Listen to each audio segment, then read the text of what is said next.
Why don't you feel good? You lack energy, your muscles are tight, your body feels inflamed, you got brain fog, you get tired in the afternoons. I'm going to share with you 5 things that I believe cause some of these feelings, and I'm going to give you some things to do or to consider doing instead. You see, I have suffered from all these things at one time or another. I think we all do. In fact, fairly recently, I was finding myself really getting tired in the afternoon, and I didn't know why. I felt like I was sleeping okay, I was eating right, but for some reason, man, I would get some severe brain fog at about 2 o'clock every day, and it was paralyzing because who wants their day to end at 2 o'clock or be really inefficient and struggling through to get through the rest of the day. So I'm going to share with you these 5 things, and I think by understanding these, they're common sense things, but sometimes we don't put it all together. Um, I think that one of the things you could be doing wrong that has helped me 1,000% is how you start your day. I think you're starting your day wrong. If you're getting up and going straight to your phone and start scrolling or looking at emails or just the bright light. I think that's really getting your brain and the whole process started in the wrong direction. Instead, I think there are many things you can do instead of jumping on the phone. In fact, I would lay off the phone for at least an hour, and I think you'll find your morning, the advancement or the progress of your morning change, and I think you'll have a much better day. Um, what I've done that has made all the difference in the world is I created a morning routine. I'm not suggesting you create all the stuff that I'm doing, but maybe instead of jumping on your phone first thing, you do something else. You go have a protein shake, you meditate, you get outside. If it's bright outside, it's probably the best thing you could do is just get some outside air for 10, 15 minutes. There are so many things to do. What I do is I get up, I hydrate, I have a big glass of water, and I meditate. I have a whole process with a PMF mat and some red light. I'm not suggesting you do all that. I'm just saying stay off the phone or don't start stuffing your face with poor stuff. Don't go have an immediate cup of coffee. Wait a little while. Just get up and basically create this mood that you allow yourself to wake up gently instead of boom out of bed getting after it. Most people go straight to their phone, go straight to the coffee maker and grab a cup of coffee, and it gives you that feeling like you get this little jolt. You do, but in the long term, meaning for the rest of the day, it's not the best way, not the best time to have your caffeine. I'm all for having a cup of coffee or tea. I just know that doing it first thing isn't. If you don't do it first thing in the morning, I think you'll find that you don't feel some of these things that I mentioned at the beginning of this video. So change your morning up. Change your routine. Try something different. Give yourself a month and see if that doesn't help with how your day is and how you feel throughout the day. Because too much of us, as we age, one thing affects the other. Your body aches, that affects your mindset a little bit. Your mindset affects how you sleep. Then you're tired. Then you don't feel like working out. Then your muscles get tight. It's all tied together. So you got to start with a few things and really pay attention to see if you feel any better. The second thing I think we all do way too much is we sit down. Sitting is the new smoking, they say. It tightens your body. It hurts your back. We're generally sitting in the wrong position. We're sitting in our chairs at work with your neck down. That whole way of being creates just the wrong structure for your body. And sitting too much is keeping you from exercising, keeping you from um, just getting your heart rate going. Uh, it's just extremely important to just be aware of how often you sit. There's different things you can do to remind yourself to get up, move around, get outside, stretch a little bit. It's not that hard, but sitting too much is causing many of these bad feelings that you have. So your phone probably has a timer on it. I would set it to where it reminds you every 25 minutes, every 50 minutes or so, to just get up and move around. Take a little bit of a break, a minute, 2 minutes, 5 minutes. If you're at the office, go outside, walk around the parking lot, do something that just gets your body moving. Remember, I'm saying these things that you're doing are primarily the causes of just not feeling good. Not moving is the key point here. It's sitting too much. Get up and move. Again, start your day a little differently, getting your mindset right, maybe doing some gratitude exercises, maybe doing a little bit of reading. Ideally, get into the gym and do some exercise, or get on the floor and do some exercise. Those are the kind of things to do in the morning, and instead of jumping on your phone and instead of sitting down. I would plan your day to at least have 30 to 60 minutes of movement, of exercise. It could be walking, it could be walking up a hill, it could be doing some balance exercises. Ideally, you'll move into a routine where you're doing some significant strength training and cardio.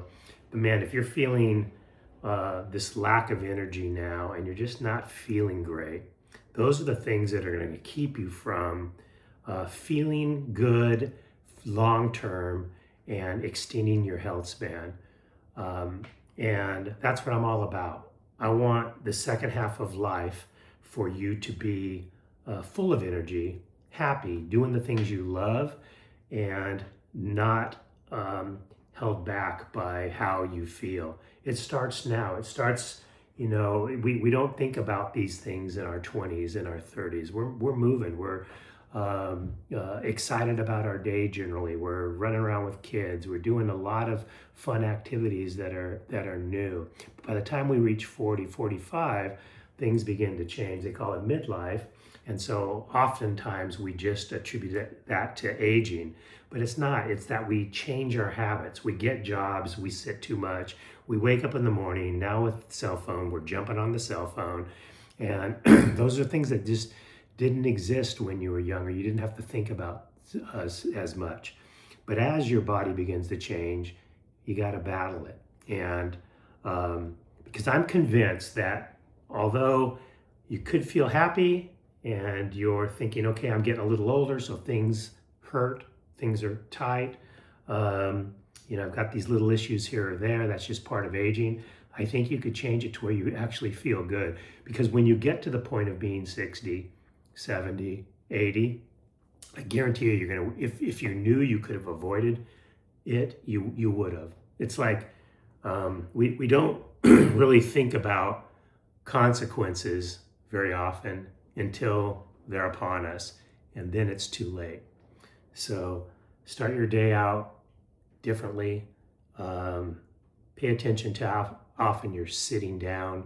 Oftentimes when you're sitting down in the evening, you're not just sitting and having great conversation. You're sitting, binge watching TV, maybe eating ultra processed foods. I don't know, but those are the combinations of things that just contribute to feeling shitty and you're aging. The next thing I think we're all doing, and it kind of goes to the number one, spending too much scrolling. I've got a little problem of scrolling too often. I don't do it in the morning for the first couple hours, but when I grab my phone and I check my messages and I've got some direct messages, I go to it, and then all of a sudden, man, I'm on Instagram or I'm on Facebook, and then I start seeing something that pulls me in, and generally the stuff that pulls me in isn't stuff that is good for me. So you get caught up in the political conversations or the negative news. Um, so what I recommend doing instead is not picking up your phone. But if you do pick up your phone, you could actually have your phone. All you have to do is search things you enjoy. This is kind of common sense, but not a lot of people do it. I heard it on a Gary Vee podcast not too long ago, a couple months ago, that he asked everybody in the audience to go to their search on Instagram and type in kittens or sunshine or flowers and start seeing what pops up on your feed every day. If you enjoy baseball, or if you enjoy business, if you enjoy investing, if you enjoy, like me, health span and longevity, that's all that comes up on my feed. So more often than not, than looking at the negative stuff, I'm reading articles about health span. I see stuff about baseball, some leadership stuff, lots and lots of traveling. Those are the things I enjoy. That stuff inspires me, but still I end up staying on the phone a little too long, and sometimes I get caught reading stuff that is just polluting my brain. So instead, really set your phone up to give you the information that you want to see, because it's all designed around what you're interested in and what you focus on. So if you're reading certain kinds of articles, that's the kind of stuff you're going to get. You could also turn off notifications. Notifications are things that keep you away from just looking at your phone every time something beeps. I've turned off all my notifications, but I have every 55 minutes, and it's taken a little while. In fact, I don't have this habit 100% dialed in, but about every hour is when I'll go to my phone to see if I've got any texts or emails. Number 4, I think we're eating too much of the wrong stuff. That zaps your energy. So if you're not prioritizing protein, and we all should be eating a gram per body weight. So I'm weighing about 175 pounds, so I try to get about 170, 180 grams of protein every day.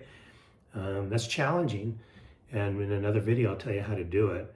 But by eating enough protein, believe it or not, that changes how you feel. When you're not getting adequate protein, and you're sitting too much, and you're starting your day wrong, those are the things that create the inflammation, the tightness in your body. And really, by doing all these things, it affects your mindset. Remember I said it ties it all together? So I would start with eliminating some of the crap, not all of it. So I stopped drinking alcohol almost a year ago. I'm not going to tell you how great I feel, because this isn't about preaching to not drink, because I don't really care whether one drinks or not.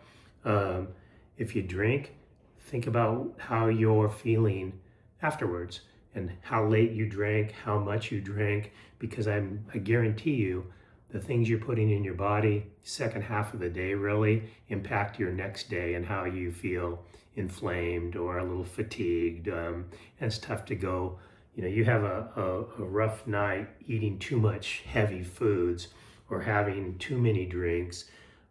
We all know, you wake up in the morning and you just don't feel like working out. You don't feel like doing much of anything except maybe getting another hour of sleep. A lot of us make the mistake of not feeling like anything, but forcing ourselves to try to do something, and it actually makes it worse. So, what else can you eliminate? For me, my biggest challenge has been the overindulging in stuff like chips and pizza and things like that. So keep that stuff away from me, because man, I've got this eating disorder that I'll just tear it up and eat as much as is there. So it's one of my things I'm working on now. Like I said, I stopped drinking a year ago, and now I'm really working with the compulsive eating issue I have. I eat so healthy, man. You guys would be blown away with how disciplined I am with what I eat during the day, breakfast, lunch, and dinner. But it's the little snacks if it's in the house in between, especially in the evening. Man, I'll go through it. So, I just don't have it around. So, ultra processed foods are absolutely horrible for you. So, don't eat them. I mean, it's one thing I don't uh, have dialed in completely yet, but almost. So eating cookies and eating processed meats and eating, so many things are processed. I don't want to go through the whole list, but pay attention and try to eat whole foods, get enough protein, eat the right types of carbs like sweet potatoes, maybe some rice, brown rice, lots of veggies, and I think you'll start feeling differently. We all know that sodas and alcohols and processed foods and sugar, those are the poisons. Those are the things that affect our whole body, our inflammation, how our system works, how our minds work. That stuff going into our body affects all of this. Too much sugar, it is the worst thing in the world for you. So the things I'm mentioning, I just want to help people. Just you guys know that it's bad for you, but for some reason it's hard to separate because those things are good, right? It tastes good. You feel like it tastes good. You've been doing it for so long, since we were children. So it's a habit. But if you want things to change, if you don't want your body to ache, first of all, stop saying it's because I'm older, because it's bullshit.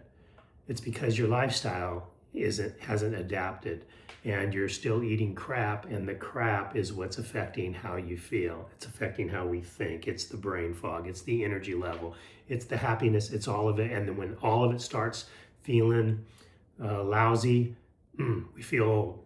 And so we go, oh, I'm 60, that's why. But I can tell you, and this isn't at all to brag, it's ideally to inspire you to take action.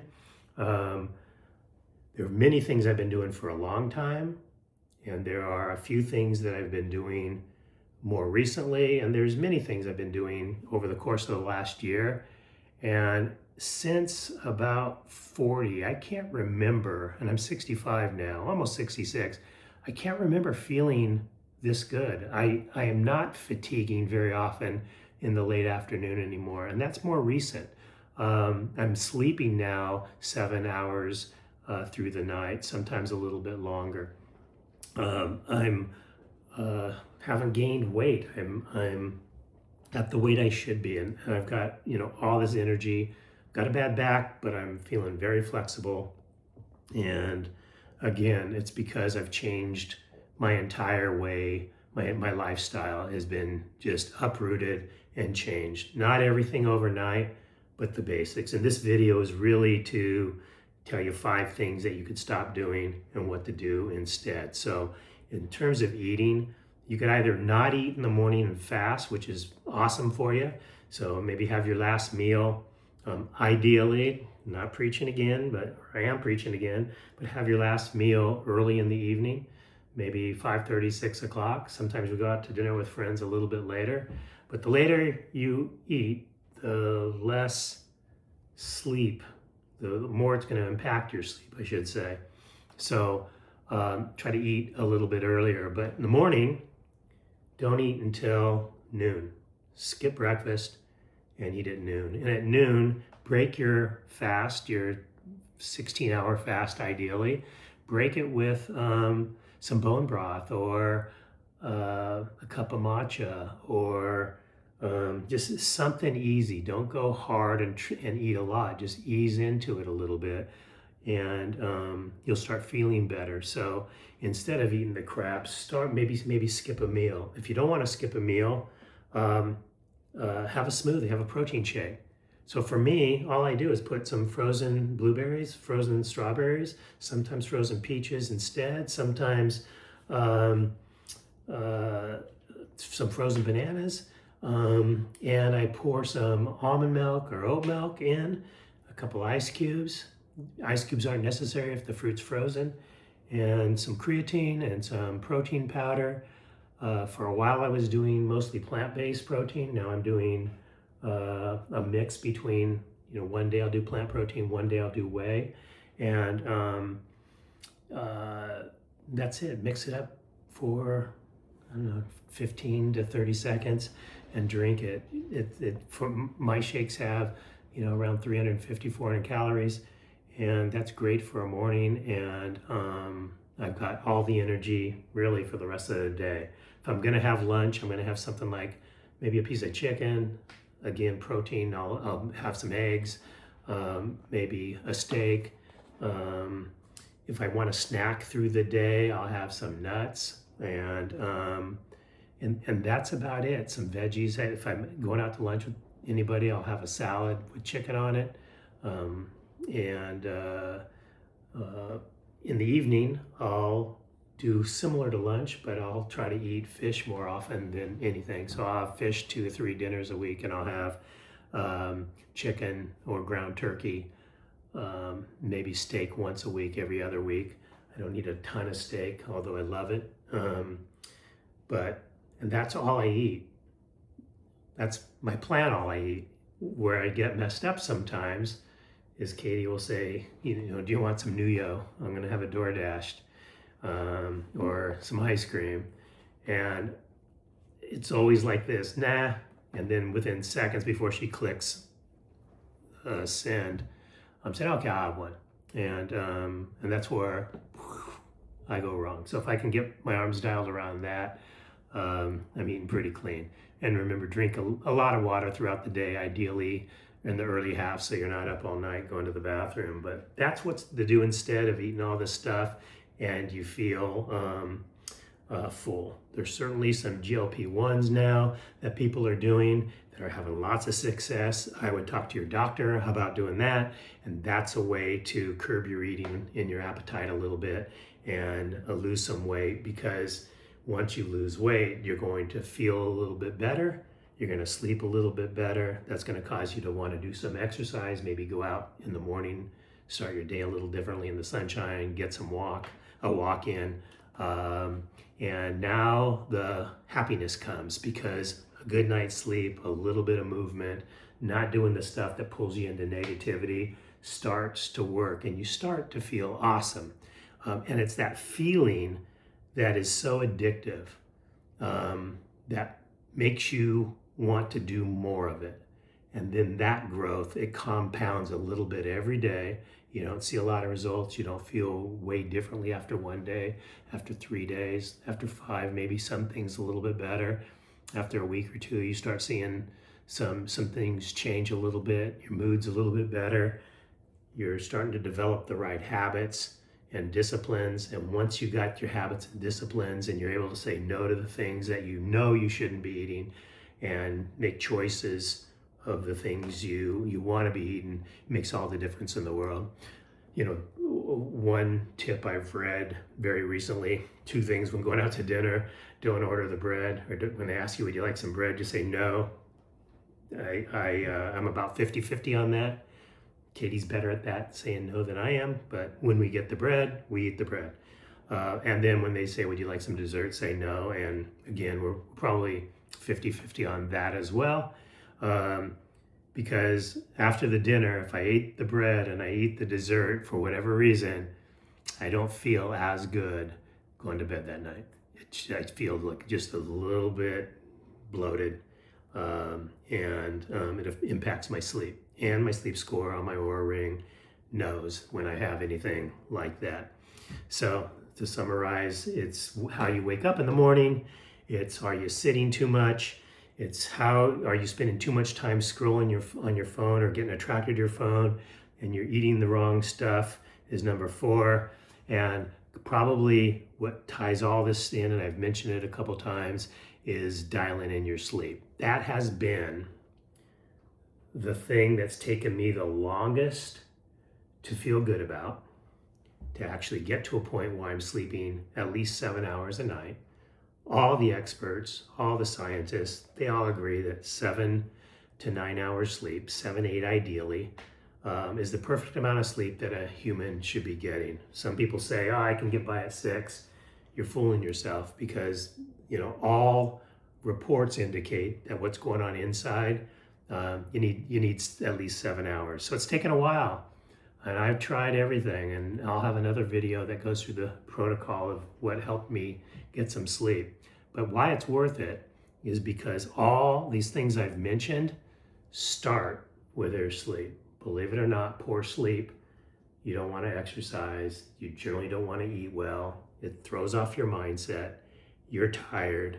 When you eat poorly because you're tired, then you start feeling inflamed over time, and you don't want to work out, so you get tight, and now you feel older, and you blame it on your age, and you just can't do the things that you were able to do in your 20s. I remember playing baseball in college, and never having any feelings of tightness. I mean, we get out in the field and we do some warm-ups and stretching, and when I think about the types of things my body could do then, it blows me away. The diving at balls, the sliding and popping up, and I can't imagine doing all of that now. And it's because I spent from about 24, 25 years old until about 45 years old not doing those things. What I did was played with the kids, went out to the baseball field with the kids and hit ground balls and had a little bit of movement. I was exercising a little bit, but I was also having lots of beers and glasses of wine and pizzas and ice cream and not really paying attention to my sleep. I was working my ass off building my company. And so when you have 20 years of not doing those kinds of things, things start to tighten up. And I'm paying the price now. So on purpose every day, I'm actually doing things to get a little bit more flexible and to get a little bit more, get rid of the tightness, get rid of the soreness, the inflammation. Inflammation is gone. I want to end this by just telling you that there is hope. You just got to start these things. These are 5 basic things. Not rocket science. You knew all of these things. You're probably just not applying them. Apply these. These are very easy to do. Put your phone somewhere else. Don't grab it first thing in the morning. Pay attention to how often you're sitting, and instead of sitting, move around, stand. I'm standing now. I've got a stand-up desk. I'm going to get a little treadmill so I can walk a little bit while I do these videos. Get off your phone, quit spending time. If you're gonna scroll, be scrolling on things you'll learn, things that inspire you. All the other crap that's going on in the world is just paralyzing, and it'll piss you off, and then that'll affect your mindset and then affect everything else. Pay attention to what you eat and focus on your sleep. And instead of staying up late, I will end it with try to get to bed a little bit earlier, because I promise you, if you could get to bed a little bit earlier, you're going to be able to wake up a little bit earlier. And if you continue to make that adjustment, you start your day earlier and you get energized and inspired to get a routine going. And that starts your day, and that fuels you to just kick ass all day, have a great week. Then it pushes you forward. And then before you know it, you've grown, you've accomplished so much, and you start feeling proud of yourself. And you can look in the mirror knowing that you're winning rather than feeling defeated before you start. If you enjoyed this video, keep watching. I'm going to keep sharing kind of what I'm doing, what's working. I'm going to start sharing a little bit about where I've dropped the ball, where I've failed, and things maybe you can avoid. But I really want to inspire you to come on this journey with me. I'm really enjoying it. I'm feeling so much better. And the second half of life, I hope, is going to be as happy and fulfilling, actually more happy, more fulfilling. Even though the first half was awesome, the second half is going to be even better.